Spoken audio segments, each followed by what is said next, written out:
හොඳයි අපි කතා කරන්න හදන්නේ මෙමරි ටෙස්ට් 1 පේපර් එක. මම කියවනේ මේ දැන් අපිට තියෙන ටයිම් එකත් එක්ක ඔයගොල්ලන්ට මෙමරි ටෙස්ට් එක ලියන්න දීලා එවෙලෙම සාකච්ඡා කරන්න තිබ්බනම් හොඳයි. ඇත්තටම මේ ටයිම් එකත් එක්ක අපි පොඩි සටනක ඉන්න හින්දා මම තීරණය කරා මේ එවෙල සාකච්ඡා කරන්නත් අපිට තියරි කරන්න වෙලාවක් මදි වෙන හින්දා අපි මේ විදිහට ඔන්ලයින් වීඩියෝ එකක් කරා YouTube වීඩියෝ එකක් විදිහට මේ පේපර්ස් ටික සාකච්ඡා කරමු. මම පුළුවන් තරම් උත්සාහ කරනවා හැම සතියෙම වගේ ටෙස්ට් මේ මෙමරි ටෙස්ට් එකක් තියන්න. හැම සතියෙම බැරුණා සතියක් කර සතියක් හෝ මෙමරි ටෙස්ට් එකක් අනිවාර්යෙන්ම මම කොහොම හරි තියෙනවා.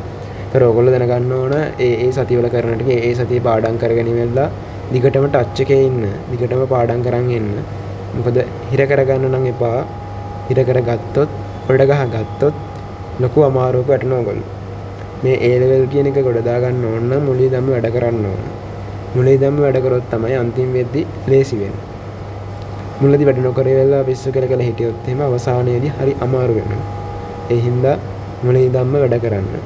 ඒකට දෙන උත්තේජනයක් තමයි අත්‍තරම කොහොමද මේ මෙමරි ටෙස්ට් කියලා කියන්නේ.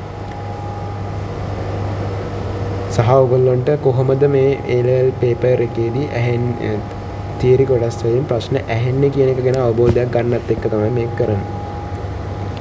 ඒතකොට මේ අද තියෙන මේ මෙමරි ටෙස්ට් 1 එකේ තියෙන ස්ට්‍රක්චර් එක මම ගත්තොත් මම හදලා තියෙනවා MCQ 5ක් සහ ඊට අමතරව තනි ස්ට්‍රක්චර්ඩ් ප්‍රශ්නයක්. A level paper එකේ ස්ට්‍රක්චර් එක ගැන මුලින් කිව්වොත් එහෙනම් මේකේ තියෙනවා MCQ 50ක්. part 1 තමයි පළවෙනි කොටසට තියෙන MCQ 50ක්. පැය දෙකක් හම් වෙනවා MCQ 50ට. ඊට පස්සේ MCQ 50න් එකේ සිට MCQ 50 එකේ සිට 40 දක්වා තියෙන්නේ සාමාන්‍ය ඕගොල්ලෝ අර මෙච්චර කාලයක් O level දක්වා අහපු MCQ කියන්නේ අහලා දැකලා තියෙන MCQ ප්‍රශ්න වගේම ප්‍රශ්න ටිකක්. එක වෙනසයි තියෙන්නේ O level කාලේ ඕගොල්ලන්ට ප්‍රශ්නකට උත්තර හම්බුනේ 4යි. ඒත් දැන් මේකෙදි 5ක් හම්බ වෙනවා. හැම ප්‍රශ්නකට වදාළව උත්තර 4ක් මේ උත්තර 5ක් හම්බ වෙනවා. එච්චරයි වෙනසකට තියෙන්නේ. වඩාත්ම ගැළපෙන පිළිතුර තමයි තෝරන්න තියෙන්නේ. එකේ සිට 40 දක්වා තියෙන ටික ඒ විදිහට තියෙනවා. ඊට පස්සේ 41 ඉඳන් 50 දක්වා තියෙන ප්‍රශ්න 10 ඒක ටිකක් වෙනස්. ඒකේ තියෙන්නේ මෙන්න මම මේ පල්ලෙහා දක්වලා තියෙන වගේ ABCD ප්‍රශ්න කියලා අපිට කියන්නේ. ඒකේ තියෙනවා ABCD E කියලා ඉවෙලා ප්‍රධානම උත්තර 5ක්. ඒතර මේකේ උත්තර 5න් වඩාත්ම ගැළපෙන එක පිළිතුරක් නෙමෙයි සමහර වෙලාවට. පිළිතුරු සංකලනයක්. පිළිතුරු කිහිපයක් උත්තර කිහිපයක් අපිට තෝරගන්න පුළුවන්. ඒතර මේ හම්බෙන උත්තරවල තියෙන සංකලනයේ හැටියට ඒ උත්තර ABCD සංකලනය අනුව අපිට උත්තර ගන්න පුළුවන්. ABD හරිනම් උත්තරේ 1 වෙනවා. ABC හරිනම් උත්තරේ 2 වෙනවා. AB විතර නම් හරි උත්තරේ 3 වෙනවා. C හා D නම් උත්තරේ 4 වෙනවා. ඔය කියන හතරම අරුණාම වෙන ඕනම එකකට උත්තරේ 5 වෙනවා. ඔන්න ඔය විදිහට තමයි උත්තරේ ගන්න. ඒකට තමයි මම ඔයගොල්ලන්ට බොක්ස් එකක් දාලා ඉවරලා උත්තර ටිකක් කියන දුන්නේ. ඒතර ඔක දිහා බලාගෙන උත්තර ගන්න පුළුවන් ඔයගොල්ලන්ට. හරිනේ ඔක තමයි MCQ paper එකේ ස්ට්‍රක්චර් එක. ඊළඟට අපි සෙකන්ඩ් paper එක ගත්තොත් එහෙනම් දෙවෙනි කොටස වෙන්නේ දෙවෙනි කොටසේ පැය 3ක් තියෙනවා. ඒකේ ප්‍රධානම ස්ට්‍රක්චර්ඩ් ප්‍රශ්න 4ක් තියෙනවා. මේ පල්ලෙහා දීලා තියෙන වගේ ස්ට්‍රක්චර්ඩ් ප්‍රශ්න 4ක් තියෙනවා. කෙටි බෙදුර ලියන තියෙන ප්‍රශ්න 4ක් තියෙනවා. ඊට අමතරව එසේ ප්‍රශ්න 4ක් තියෙනවා. සාමාන්‍යයෙන් ස්ට්‍රක්චර්ඩ් ප්‍රශ්න 4ට පැයයි තියෙන්නේ. 4ටම පැයයි තියෙන්නේ. ස්ට්‍රක්චර්ඩ් 4ටම පැයයි තියෙන්නේ. ඒතර එක ස්ට්‍රක්චර්ඩ් එකකට විනාඩි 15යි තියෙන්නේ.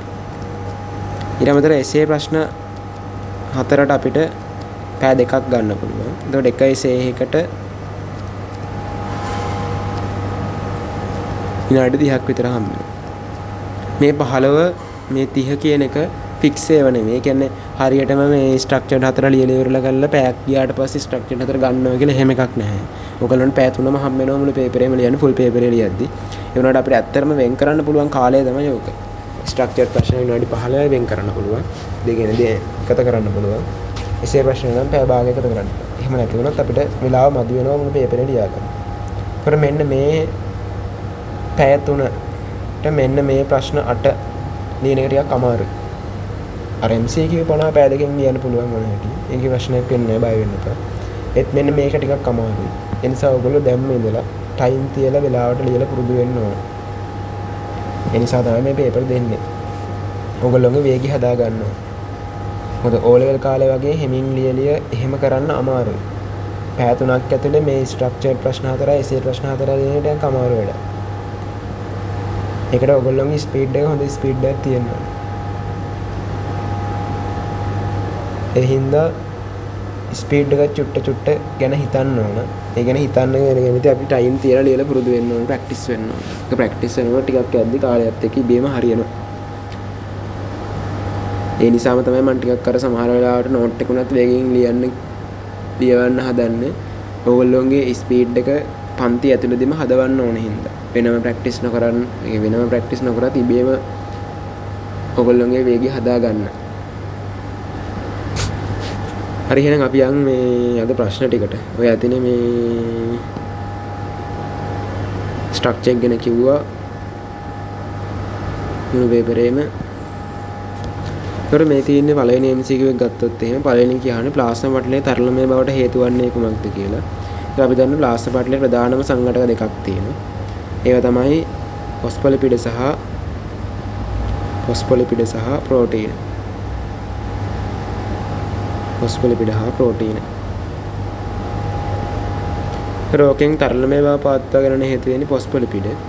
ප්‍රෝටීන වැදගත් වෙන්නේ විචිත්‍ර ස්වභාවයට. ප්ලාස්මා පටලයේ ව්‍යුහය අපි කියන්නේ තරල විචිත්‍ර ආකෘතියක් තියෙනවා කියලා. තරලමය බවට හේතු වෙන්නේ ෆොස්ෆොලිපිඩ. විචිත්‍ර භාවයට හේතු වෙන්නේ ප්‍රෝටීන. ඒතර උත්තරේ වෙන්න ඕනේ මේක.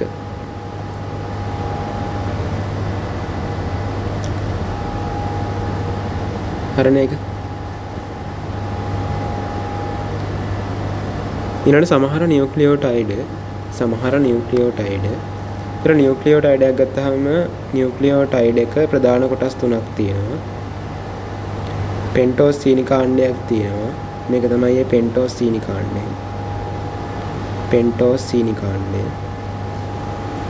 ඊට අමතරව තියෙනවා නයිට්‍රජනීය භස්මයක්. මේක තමයි නයිට්‍රජනීය භස්මය. මේක තමයි ෆොස්ෆේට් කාණ්ඩය.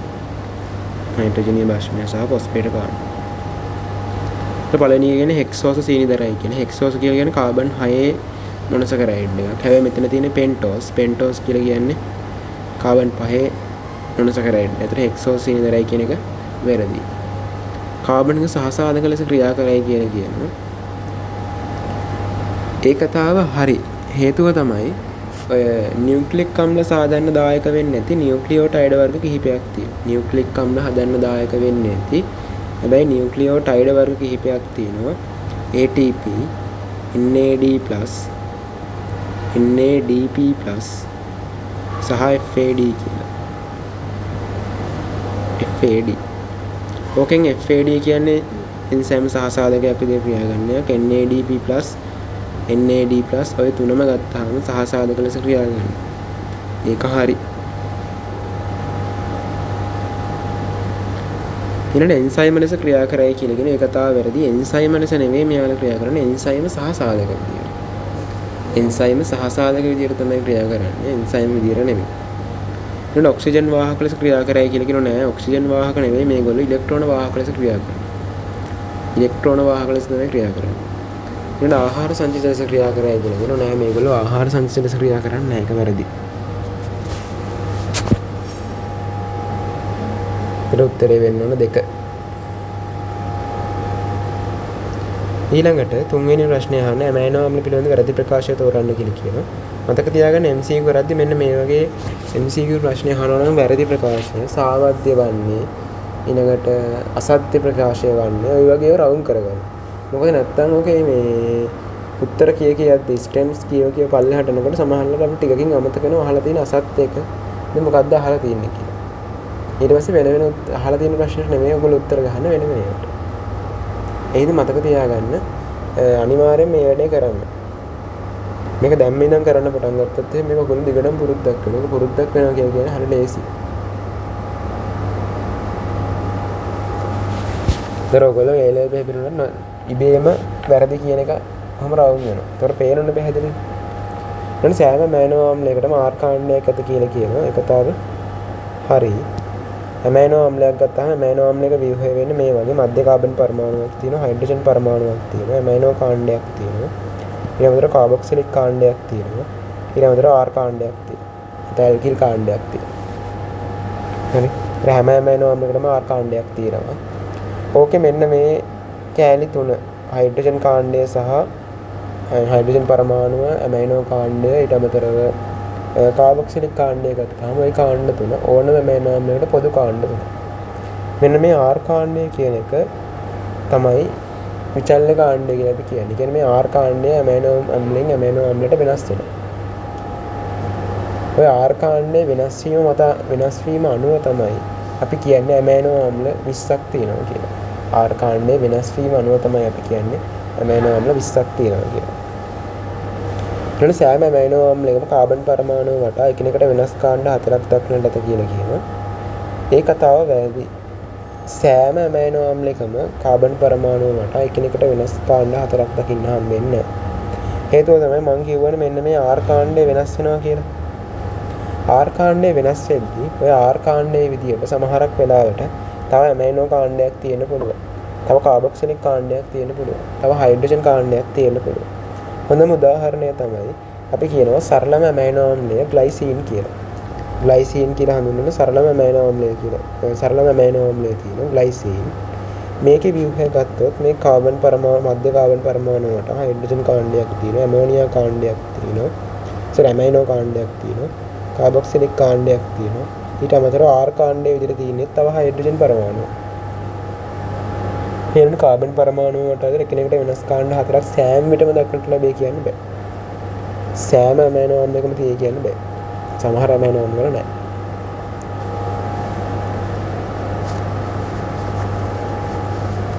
ඊළඟට පෙප්ටයිඩ් දාමයක ඇමයිනෝ ආම්ල ගණනහාය සැසඳීමේදී ජලාණු ගණන සමාන නොවේ කියලා කියනවා.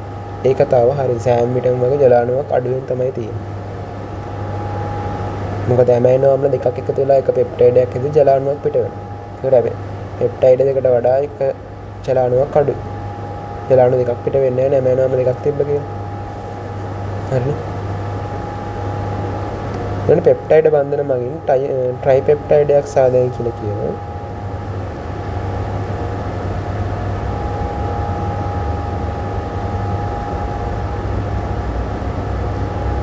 ඔව් ඒක හරියි. ට්‍රයිපෙප්ටයිඩයක් හදන්න පුළුවන්. ඇමයිනෝ ආම්ල තුනක් සම්බන්ධ වෙනත් මේ විදිහට මේ තියෙන මධ්‍ය කාබන් පරමාණුව, මේ හයිඩ්‍රජන් කාණ්ඩය, මේ තියෙන්නේ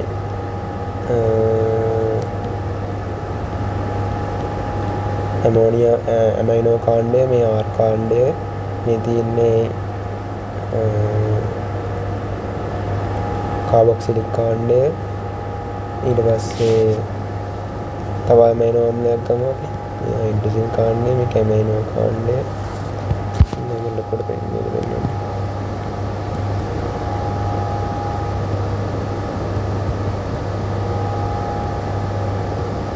අපි R1 R2 කියන නම් කරගමු COH එක. තව එකක් ගමු අපි. මේ තියෙන ඇමයිනෝ කාණ්ඩය, මේ R3 එක. කොහොම ඇමයිනෝ ආම්ල තුනක් එකතු වෙලා මෙහෙම හැදුවොත් එක ජලාණුවක් පිට වෙනවා මෙතනින්. එතන හදනවා පෙප්ටයිඩ් බන්ධනයක්. මෙතන තව ජලාණුවක් පිට වෙනවා. එතනත් හදනවා පෙප්ටයිඩ් බන්ධනයක්. ඒක එන්නේ මේ විදියට. ඒ තමයි පෙප්ටයිඩ් බන්ධනය.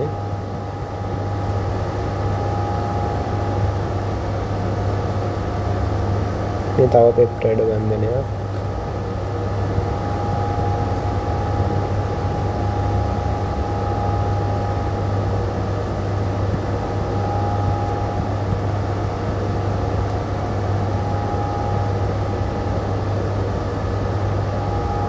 එතකොට මේ තියෙන්නේ R3.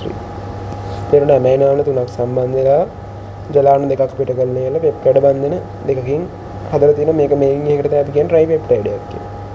ඇමයිනෝ ආම්ල දෙකක් සම්බන්ධ වෙලා හදන අපි කියනවා ඩයිපෙප්ටයිඩයක් කියලා. ඇමයිනෝ ආම්ල තුනක් නම් ට්‍රයිපෙප්ටයිඩ්. ඇමයිනෝ ආම්ල ගොඩාක් සම්බන්ධ වෙලා නම් හදන අපි කියනවා පොලිපෙප්ටයිඩයක් කියලා. හරි. පොලිපෙප්ටයිඩ් දාමයක් කියලා කියනවා. හරිද? එතකොට ඒකත් හරි. මේ තුන්වෙනි උත්තරේ හරිය කියන එක ඔයගොල්ලන්ට පේනවා. පෙප්ටයිඩ් දාමයක ඇමයිනෝ ආම්ල ගණන හා සැසඳීමේදී පිටව ජලාණු ගණන සමාන නොවේ කියන තේරුම. මෙතන ඇමයිනෝ ආම්ල දැන් 3ක් තියෙනවා. හැබැයි පිට වුණේ ජලාණු 2යි. හැමදෙස්සෙම එකක් අඩුවෙන් තමයි ඇමයිනෝ ආම්ල ගණනට වඩා එකක් අඩුවෙන් තමයි පිට වෙන්නේ. වෙන ස්වාරක්ෂක ලෙස ක්‍රියා කළ හැකියි කියලා කියනවා. ඒක හරි. ඇමයිනෝ ආම්ල වලට ස්වාරක්ෂක ලෙස ක්‍රියා කිරීමේ හැකියාවක් තියෙනවා.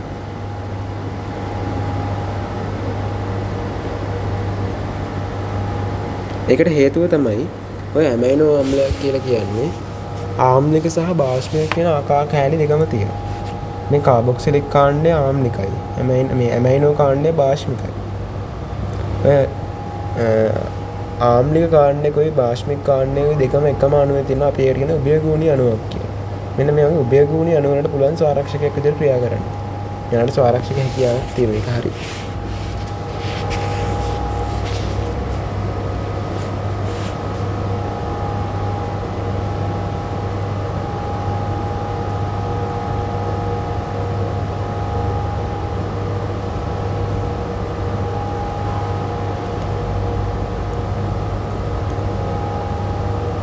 ඊළඟ 4 පහ සඳහන් ප්‍රකාශිතකින් කවරක් සෛලවාදයේ ඉදිරිපත් වූ සංකල්පයක් නොවේද කියලා අහන්නේ.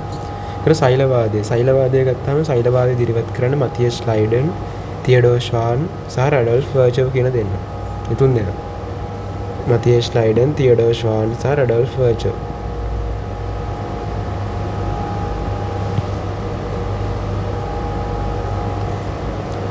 ඔය තුන් දෙනා එකතු වෙලා ඉදිරිපත් කරන සෛලවාදයේ ප්‍රධාන කරුණු තුනක් කියනවා. පළවෙනි එක තමයි ජීවයේ ව්‍යුහමය සහ කෘත්‍යමය වෙන්නේ සෛලය කියලා කියනවා. ඊළඟට කියනවා සියලුම ජීවීන් එක් සෛලයකින් ඉන්නවා සෛල කිහිපයකින් සෑදී ඇති කියලා කියනවා. ඊළඟට කියනවා සියලුම සෛල ඇතිවන්නේ පෙර පැවති සෛල වලින් කියලා.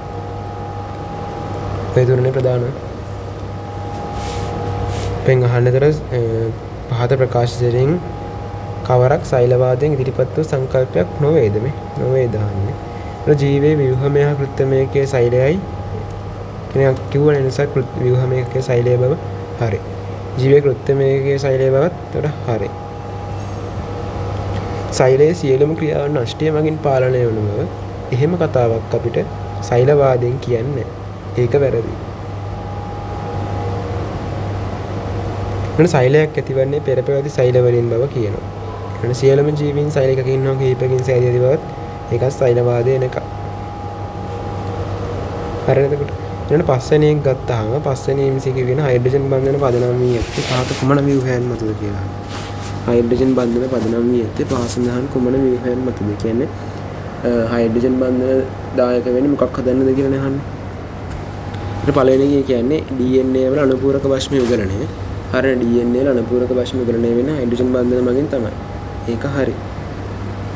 දැන් ප්‍රෝටීන් එක ප්‍රාථමික ව්‍යුහය. ප්‍රෝටීන් එක ප්‍රාථමික ව්‍යුහය කියලා කියන්නේ මෙන්න මේ වගේ එකක්. දැන් මේක හදන්න හයිඩ්‍රජන් බන්ධන දායක වුණාද? නැහැ. මේකේ තියෙන්නේ පෙප්ටයිඩ් බන්ධන විතරයි. හයිඩ්‍රජන් බන්ධන දායක වෙන්නේ නැහැ. එහෙනම් ඒක වැරදි. දැන් ප්‍රෝටීනයේ ද්විතීයික ව්‍යුහය. ප්‍රෝටීනයේ ද්විතීයික ව්‍යුහය හැදෙන්නේ කොහොමද? ප්‍රෝටීනයේ ද්විතීයික ව්‍යුහය හැදෙන්නේ ප්‍රාථමික පොලිපෙප්ටයිඩ් දාමේ පිටකොන්දේ. ඒ කියන්නේ මෙන්න මේ කොටස් ටිකේ. ප්‍රාථමික පොලිපෙප්ටයිඩ් දාමේ මෙන්න මේ කොටස් ටිකේ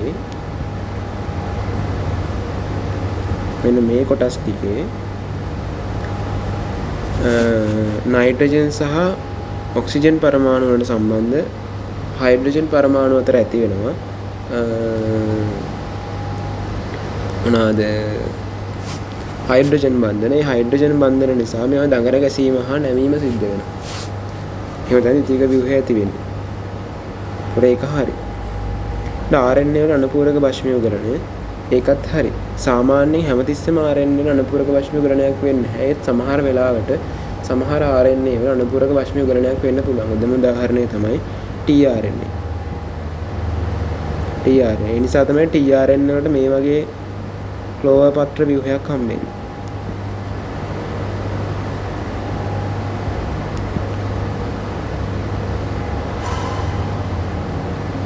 මේ වගේ ක්ලෝවර් පත්‍ර ව්‍යුහයක් හම්බෙන්නේ RNA අනුපූරක භස්ම RNA වල අනුපූරක භස්ම යුගලණය වේ හින්දා. දැන් ට්‍රයිග්ලිසරයිඩ් එක මේද අම්ල හා ග්ලිසරෝල් බැඳීම.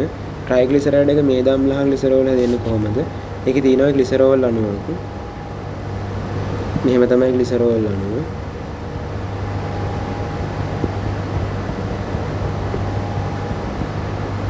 OH කාණ්ඩ තුනක් තියෙනවා. කාබන් පරමාණු 3ක් තියෙනවා. ඊළඟ මේදාම්ලයක ව්‍යුහයෙන් දැක්කත් එහෙනම් මේදාම්ලයක් ගත්තාම මේකේ තියෙන මෙහෙම COH කාණ්ඩයක් තියෙන දිග හයිඩ්‍රෝකාබන් දාමයක් තියෙනවා. COH කාණ්ඩයක් තියෙන දිග හයිඩ්‍රෝකාබන් දාමයක් තියෙනවා. කොහොමනේ මේදාම්ලයක ව්‍යුහය? ඒකෙදි වෙන්නේ මෙන්න මේ OH කාණ්ඩය සහ මෙන්න මේ COH කාණ්ඩය අතර සංගරණ ප්‍රතික්‍රියාවක් සිද්ධ වෙලා ජලාණු ගාන පිට වෙනවා. තුනෙන්ම ජලාණු පිට වෙනවා.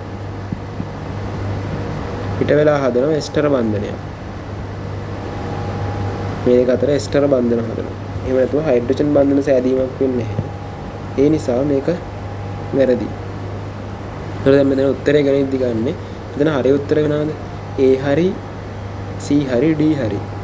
එහෙනම්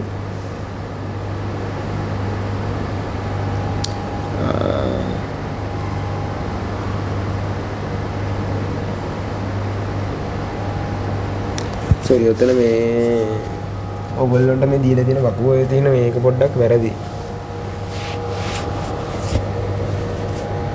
ඒක හදාගන්න. දැන් මෙතන තියෙන මේ මෙන්න මේ වගුවට අනුව නම් ඔතන තියෙන ACD නේ උත්තරය ආවේ. මේ වගුවට අනුව නම් උත්තරේ 5 තමයි ගන්න වෙන්නේ. ඒකට ඕක නෙමෙයි ඇත්ත වගුව. ඔය වගුවේ පොඩි වැරද්දක් තියෙනවා. මෙන්න මේකේ පොඩි වැරද්දක් තියෙනවා. ඔතන එන්න ඕනේ ABC කියලා නෙමෙයි ACD කියලා. ACD. එතන හරිනම් දෙවෙනි උත්තරේ තමයි එන්න ඕනේ. ඒත් මේ ටයිපින් මිස්ටේක් එකක් තියෙනවා. ABC මම ඉස්සෙල්ලා සාකච්ඡා කරලා මේ කියද්දිවත් දැක්කේ නෑ අතන මොකද ඒක. දැන් තමයි මට ඒක අහුනේ. මේ ABC නෙමෙයි එතන එන්න ඕනේ ACD.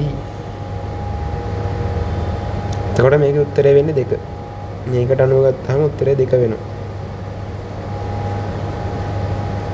ඒක වගුවේ හදාගන්න ACD කියලා හදාගෙන උත්තරේ දාගන්න 2 කියලා.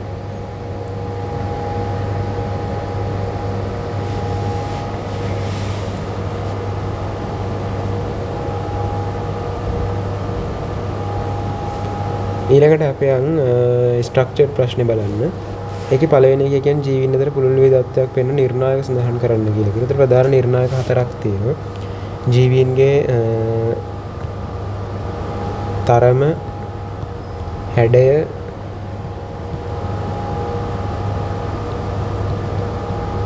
වාසස්ථානය, මොකක්ද මට මිස් වුනේ? ඊට අමතරව ආකාරය. තරම, හැඩය, ආකාරය, වාසස්ථානය. එක සෛලික බහුසෛලික ආකාරය කියන්නේ තරම කියන්නේ සයිස් එක. මේ මයික්‍රෝමීටර ගානේ ඉඳන් විශාල මීටර 100ක් වගේ උස ශාක දක්වා විශාල පරාසයක වේදත්වයක් තියෙන. හැඩය ගත්තාම එක එක හැඩ තියෙනවා. තර්ක රූපී හැඩ තියෙනවා, ගෝලාකාර හැඩ තියෙනවා, තලසාකාර එක හැඩ තියෙනවා. වාසස්ථාන ගත්තාම වායවේ ඉන්නවා, ජලජ ඉන්නවා, භෞමික ඉන්නවා, රුක් වාසී ඉන්නවා. ආකාරය ගත්තාම එක සෛලික බහුසෛලික හැමෝම එක වර්ග තියෙනවා.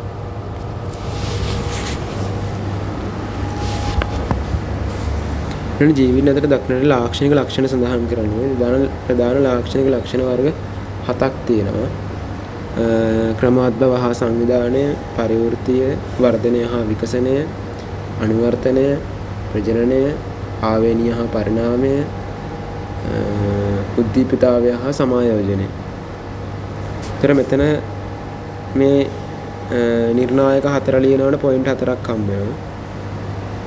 ලක්ෂණ 7 ලියනකොට පොයින්ට් 7ක් හම්බ වෙනවා. එන පරිවෘත්තිය යන කුමක්ද කියලා අහන පරිවෘත්තිය කියලා කියන්නේ ජීවීන්ගේ දේහ තුළ සිදුවන ජෛව රසායනික ප්‍රතික්‍රියාවල එකතුව. දැන් සමස්තය. ජීවීන්ගේ දේහ තුළ සිදුවන ජෛව රසායනික ප්‍රතික්‍රියාවල සමස්තයට අපි කියනවා එකතුවට කියන පරිවෘත්තිය කියලා.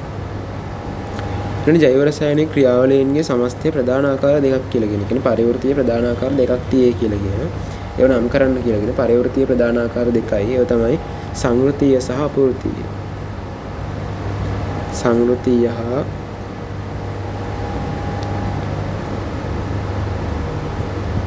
අපවෘත්තීය. සංවෘත්තීය සහ අපවෘත්තීය.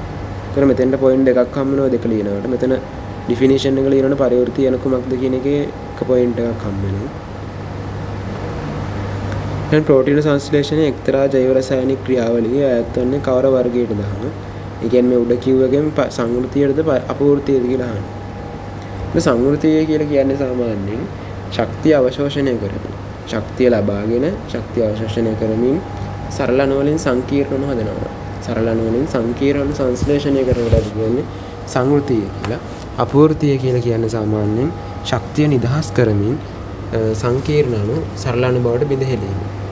ශක්තිය නිදහස් කරමින් සංකීර්ණ අණු සරල අණු බවට බිඳ හැලීම.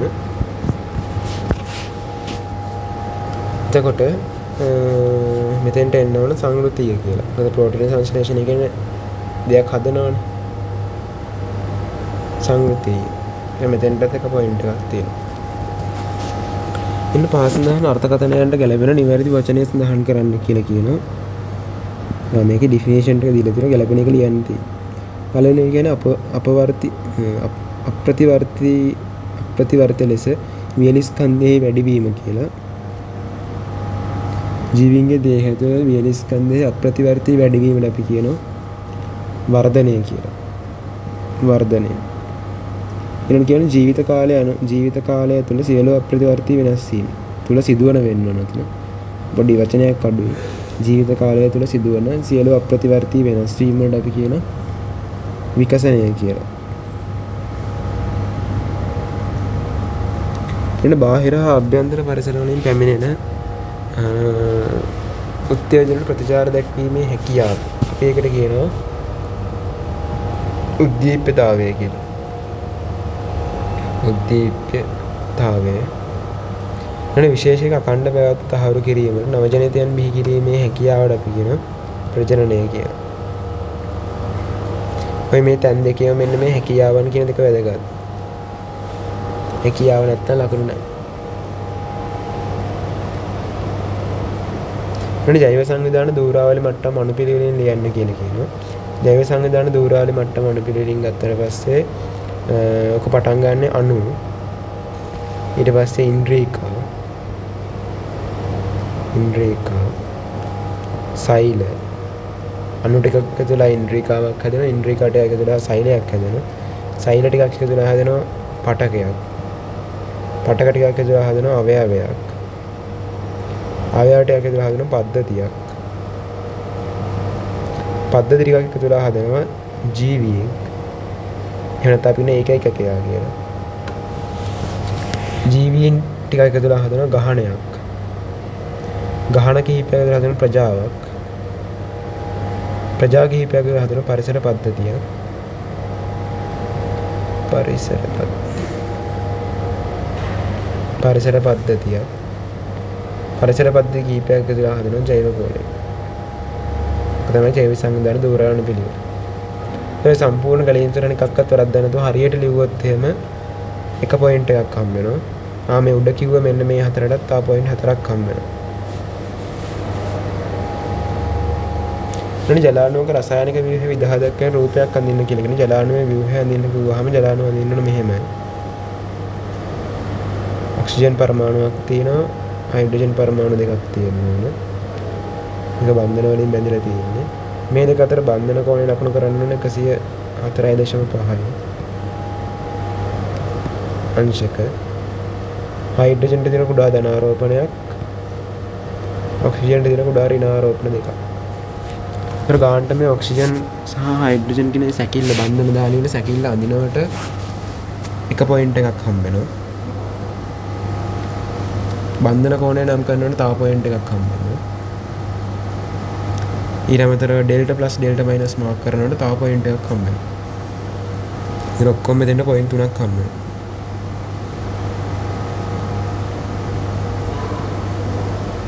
ඊළඟ ප්‍රශ්නේ පෘථිවිය තුළ ස්වභාවිකව පවතින මූලද්‍රව්‍ය ගණන නම් කරන්න කියලා. පෘථිවිය මත තියෙන ස්වභාවිකව මූලද්‍රව්‍ය ගාන වෙන්නේ 92යි. එනි ඉහත දක්වපු මූලද්‍රව්‍ය වලින් අජීවීන්ට අවශ්‍ය ප්‍රතිශතය සජීවීන්ට අවශ්‍ය ප්‍රතිශතය සඳහන් කරන්න කියලා කියනවා. 20ත් 25ත් අතර. 20ත් 25ත් අතර මානයක් තමයි අත්‍යවශ්‍ය වෙන්නේ. ඒකටත් එක පොයින්ට් එකක් හම්බ වෙනවා. ඊළඟ මිනිස් දේහේ බර අණු සුලභතම මූලද්‍රව්‍ය 4 ලියන්න කියලා කියනවා. මිනිස් දේහේ ප්‍රධාන මූලද්‍රව්‍ය 4ක් තියෙනවා. Oxygen, carbon, hydrogen, nitrogen. Oxygen, carbon, nitrogen, hydrogen. ඔය හතර තමයි බර අණුවේ ප්‍රධාන සුලභතම මූලද්‍රව්‍ය හතර. සාමාන්‍යයෙන් කියන්නේ මිනිස් දේහයේ සම්පූර්ණ වියදමෙන් 96.3ක් හැදලා තියෙන්නේ මේ හතරෙන් කියලා.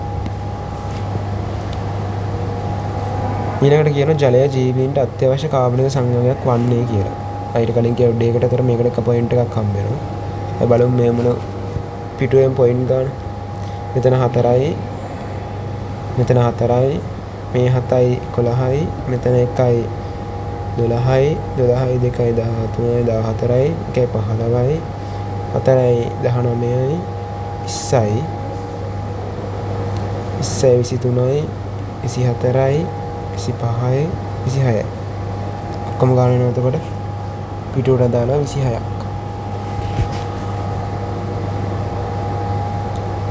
ඊළඟට අපි C කොටස බලමු. C කොටස කියන්නේ ජලයේ ජීවීන්ට අත්‍යවශ්‍ය කාබනික සංයෝගයක් වන්නේ කියලා. ඒත් ජලයේ ජීවීන්ට අත්‍යවශ්‍ය කාබනික සංයෝගයෙන් ප්‍රධාන හේතු දෙකක් තියෙනවා. පළවෙනි එක තමයි සියලුම ජීවීන්ට ජෛව විද්‍යාත්මක මාධ්‍ය සපයන. ජලයේ සියලුම ජීවීන්ට ජෛව විද්‍යාත්මක මාධ්‍ය සපයනවා. දෙවෙනි එක තමයි සියලුම ජීවී සෛලවල වැදගත් රසායනික සංඝටකයක් ලෙස ක්‍රියා කරනවා.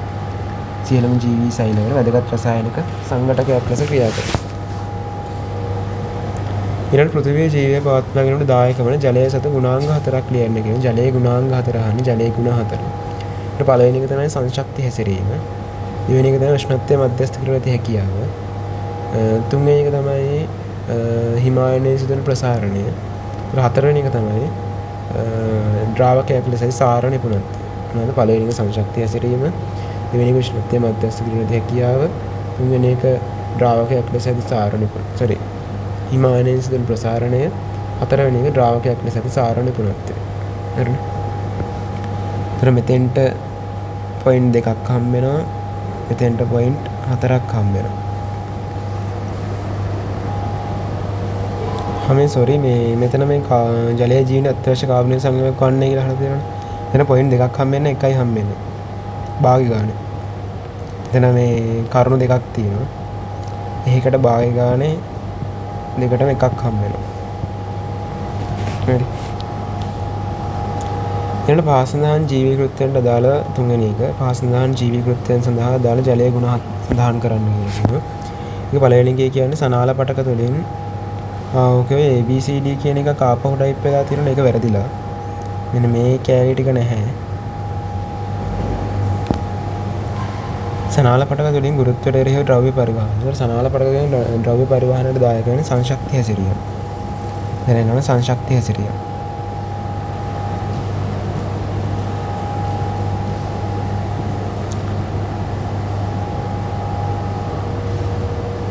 එන තාප ස්වාරක්ෂකයක් ලෙස ක්‍රියා කිරීම. තාප ස්වාරක්ෂකයක් වෙන හේතු වෙන උෂ්ණත්වය මධ්‍යස්ථ කිරීම නැති හැකියාව.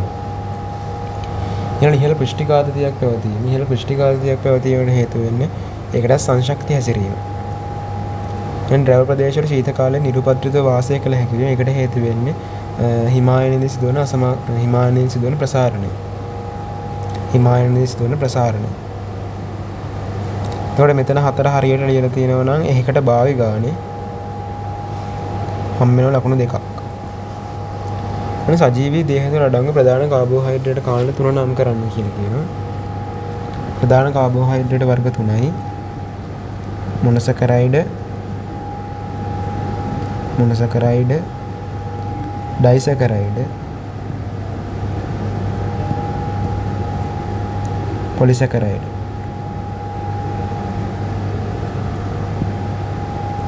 තුනම හරියට ලියලා දෙනවා නම් එක ලකුණක් හම්බ වෙනවා. දෙකක් හරියට ලියලා දෙනවා භාගයයි හම්බ වෙන්නේ. තුනම ලියලා දෙනවා නම් එකක් හම්බ වෙනවා.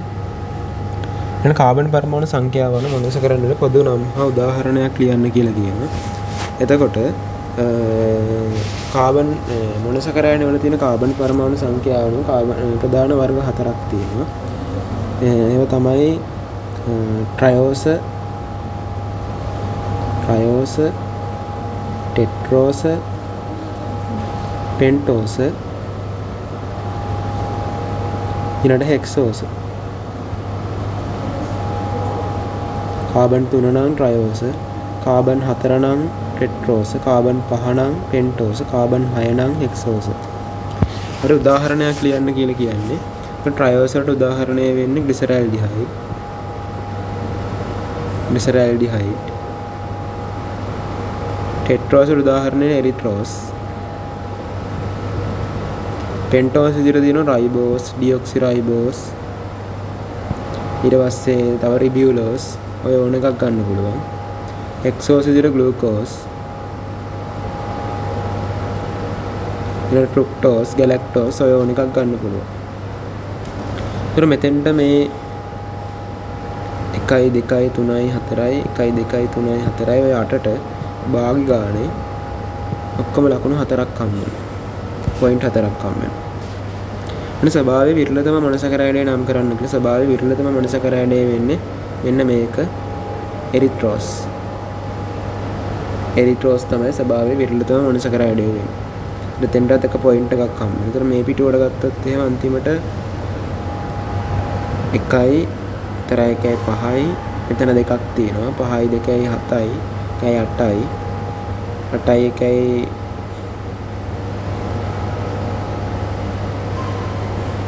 9යි ගොඩයි අපිට ප්‍රශ්නයක් මිස් වුණානේ.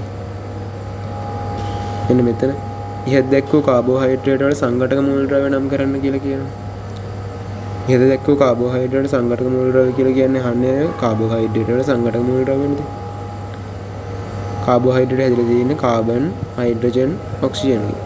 මෙතෙන්ට එක පොයින්ට් එකක් හම්බ වෙනවා. දැන් බලමු මොන පිටුවෙම ගාන. 1යි 4යි 1යි 5යි මෙතන 2යි 7යි 8යි 9යි 10යි 14යි. ඔක්කොම පොයින්ට් තියෙනවා 14ක්. මුළු පිටුවට දාලා ඔක්කොම එතකොට පිටු දෙකේම එකතු වෙනවා 26 දැන් 14 40ක් හම්බ වෙනවා. 40ට හම්බ වෙනවා එක පොයින්ට් එකකට භාගය ගානේ ඔක්කොම එතකොට තියෙන ලකුණු 100ක්. ඊට 100න් කීයද කියලා ගන්න පුළුවන් 40න් කීයද කියලා අරගෙන එලි කරා නම් භාගය දෙකමාරයි. හරි. ඒකට අපි MCQ එක සාකච්ඡා කරා, ස්ට්‍රක්චර්ඩ් එක සාකච්ඡා කරා ඒ විදිහට. මේකේ මොනවා හරි ප්‍රශ්න තියෙනවා නම් ක්ලාස් එකට ආවම අහන්න කියලා දෙන්න. පොඩි printing mistake ටිකක් අහුණා. මාත් කලබලෙන්නේ මේව ටයිප් කරලා හදන්න. ඒ නිසා තමයි පොඩි වන්න වැරදි වෙනවා. බලමු අපි මේ ඉස්සරහට වැරදි නැතුව හදාගන්න. හරි එහෙනම් අදට නවත්තනවා මේ memory test 2 එකේ වීඩියෝ එකත් දාන්නම් මේත් එක්කම. අන්තිම වතාවට කියන්න තියෙන්නේ ඉතින් ඉවර වෙද්දි මේ සතියේ වැඩ මේ සතියේ කරන්න පුළුවන් තරම් ආඩම් කළ ඉවර කරන්න. වැඩ ගහ ගන්න එපා. හරි එහෙනම් නවත්තමු.